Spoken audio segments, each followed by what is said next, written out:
el TDAH en mujeres.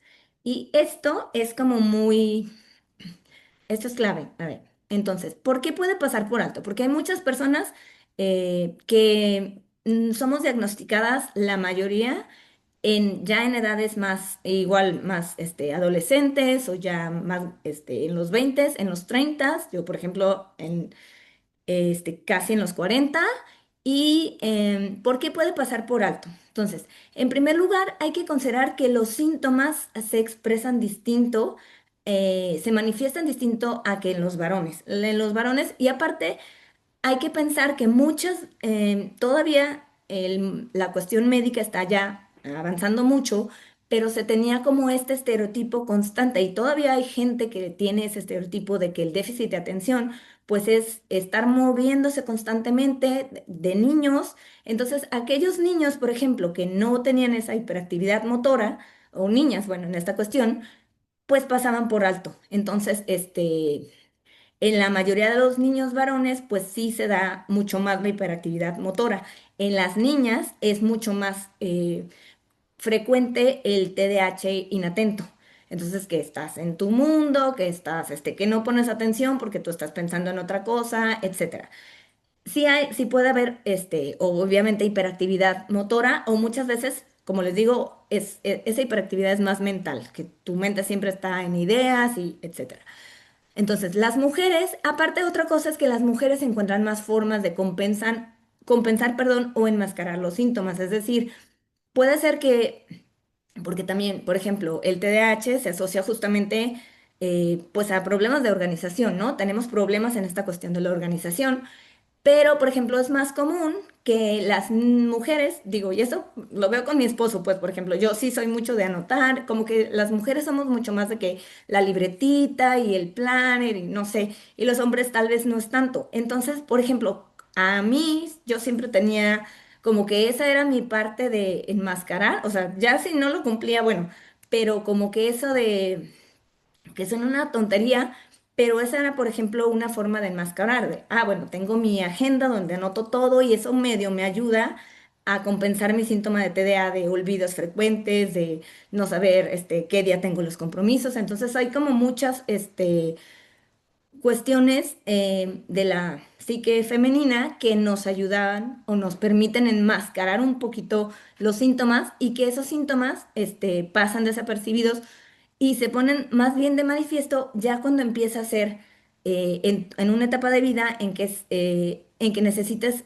usar más tus funciones ejecutivas. Es decir, por ejemplo, de niña tal vez no sea tan significativo que seas distraída, que etcétera, pero ya cuando empiezas la universidad tal vez y no te puedes organizar o ya empiezas, te casas y no sabes ni por dónde empezar y te estás constantemente en desorganización, por ejemplo, o tienes esa sensibilidad emocional, etcétera. O sea, como que ya cuando empiezas a tener como más roles, más cuestiones de que tienes que manejar, es cuando empiezas a sentir más los desafíos, más esa sensación de estar abrumada y es cuando ya puede ser que te brinque y digas, ay Dios, pues puede ser esto, ¿no?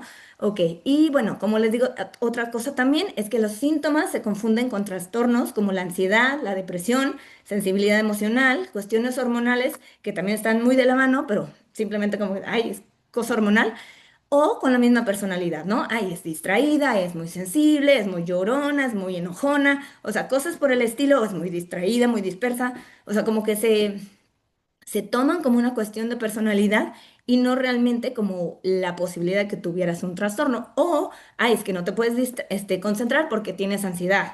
O ay, porque, ¿no? O sea, entonces, y se confunde todo, está como muy entrelazado. Y también es importante ver que hay mucha como comorbilidad, es decir, que el TDAH puede estar asociado a otros trastornos. Va muy de la mano con la ansiedad justamente por esta cuestión de que tienes menos nivel de dopamina, tu mente está como constantemente entre en apatía y buscando estimulación y eso puede crear también mucha ansiedad. Entonces, hay más tendencia a la depresión, también hay casos, por ejemplo, de dislexia, entre otras cosas. Entonces, está como muy, que a veces hace, como les digo, difícil un diagnóstico temprano. Luego, vamos a hablar un poco de las hormonas femeninas y del TDAH. Y a ver, todas las mujeres experimentamos a lo largo de nuestra vida cambios hormonales, ¿no? Las hormonas femeninas principales son el estrógeno y la progesterona. Aquí, bueno, como les digo, no soy médica, pero bueno, les voy a explicar las cosas lo más, que he comprendido lo mejor posible y que sea fácil también de entender para todas. El estrógeno básicamente es el que prepara el útero para la fecundación, para que haya ovulación y luego también para que haya fecundación después y es esencial para el desarrollo sexual femenino de algunas funciones, etcétera. La progesterona es el que transforma ya como tal el endometrio para coger el óvulo. Para preparar, digamos que prepara el útero para el embarazo, ¿no? Si se da. Y bueno, ambos influyen, tanto el estrógeno como la progesterona, pues en metabolismo, salud ósea y el estado de ánimo. La progesterona sobre todo influye en el estado de ánimo. Entonces, se dice que la progesterona relaja un poquito, pero bueno, ahorita vamos acá. Eh, pero a veces, miren, aquí, el impacto directo de hormonas femeninas en el TDAH. Entonces, por ejemplo, el estrógeno se dice, bueno, no se dice, perdón, a veces tengo formas de expresarme, no se dice, está comprobado que ayuda a mantener los niveles de dopamina en el cerebro. Y la progesterona influye, como les digo, en el estado de ánimo, relaja, tiene como esa sensación de que puede relajar, pero al mismo tiempo puede como dar esa sensación de niebla mental, de fatiga. Entonces, este, les voy a explicar un poquito por cada etapa de la vida de la mujer, para que veamos más o menos, que conozcan un poquito sobre esto del impacto. Entonces, por ejemplo, en el ciclo menstrual, durante ya nuestra etapa reproductiva, desde que nos llega la regla, pues, por ejemplo, en la fase folicular, que es inmediatamente después de la regla, pues empieza un aumento de estrógeno. El estrógeno, como les digo, acuérdense muchísimo que el estrógeno es el que ayuda a mantener los niveles de dopamina en el cerebro. Entonces, el estrógeno es como muy ligado a la dopamina y por lo tanto muy ligado al TDAH. Entonces, por ejemplo, en la fase folicular aumenta el estrógeno. Entonces, generalmente si pueden pensar, y a mí o sea, como que ya sabiendo esto me ha ayudado a entender sí, es cierto, o sea, como que los primeros, una vez obviamente pasando los días de la regla, esos 15 días como de aquí a la ovulación, estás como más calmada. Y eso es por la cuestión, el impacto dopaminérgicos. Y luego la fase lútea, hay una también ligera disminución del estrógeno. La fase lútea es desde la ovulación hasta la llegada a la regla o el embarazo en caso de... Entonces, hay una ligera disminución del estrógeno y hay un aumento en la progesterona. Entonces, ahí estás como, ajá. Y la fase lútea tardía, que ya son los días antes de la regla, que es cuando se da el síndrome premenstrual, hay una baja de estrógeno y de progesterona. Entonces, las dos bajas hacen que pues estés, o sea, irritable, bueno, lo que todos todas conocemos del síndrome premenstrual, pero en el TDAH, como está muy ligado el estrógeno con la dopamina, que ya está un poquito más bajo que en personas neurotípicas, es por eso que podemos sentir los síntomas más intensos. Y luego, en el embarazo, por ejemplo, bueno, el primer trimestre, tienes un alto nivel de progesterona, el estrógeno sube, pero de forma irregular, o sea, ahí se mantiene. En el segundo, por ejemplo, en el primer, en el embarazo, como la progesterona es muy alta, esto causa como esa sensación de relajación, de niebla mental y tiendes a ser más torpe, más distraída. A ver, yo les voy a contar que yo choqué 2 veces durante mi embarazo. eh, y 2 veces en el espacio de 15 días. O sea, me quería morir.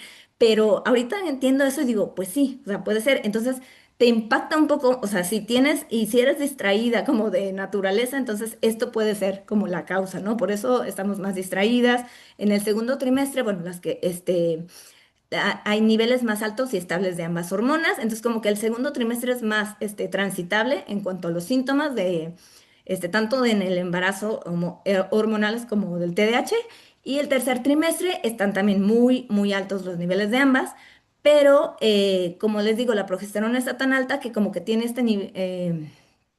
este efecto como de relajación, por eso estás cansada, estás como como en modo mínimo esfuerzo. Entonces, y luego en el posparto hay una caída en picada de estrógeno y progesterona, por eso se da mucho el, pues los baby blues que llaman, que es como esa tristeza poquito que se da después de que nace el bebé y que no es como, bueno, todos sabemos que no es que estés triste por la cuestión del bebé, sino más bien estás como por las hormonas. Y esto puede derivar en una, ya como tal, una depresión postparto. No en todas se da una depresión postparto.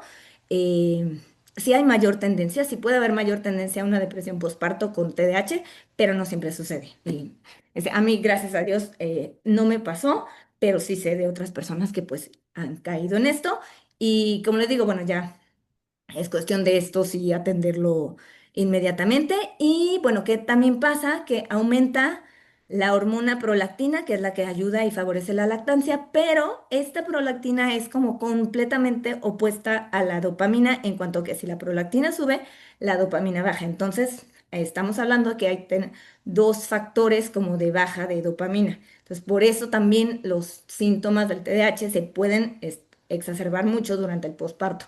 Y aparte, como les digo, bueno, aparte estamos, las que aparte fuimos primerizas, pues igual, ¿no? Cuando es el primero no sabes ni qué, entonces hay todo un cambio.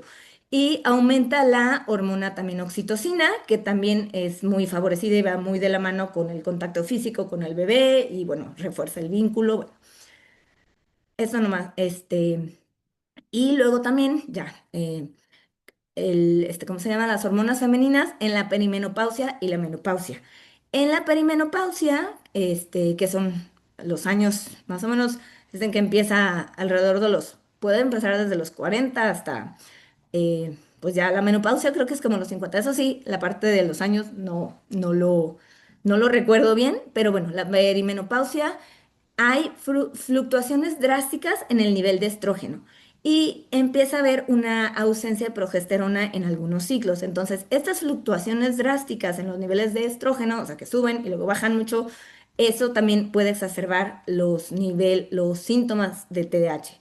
Porque tanto, no, o sea, tanto en lo cognitivo, como les digo, foco, atención, como en lo emocional. Y la ausencia de progesterona, pues también como esa progesterona que da un efecto medio relajante, pues no está porque ya no siempre hay ovulación, este, puede afectar. Por eso hay mucha gente en la perimenopausia que dice que le afecta muchísimo cuando tiene TH, se le exacerban mucho más los síntomas. Y en la menopausia ya de plano hay una disminución notable de estrógeno y progesterona.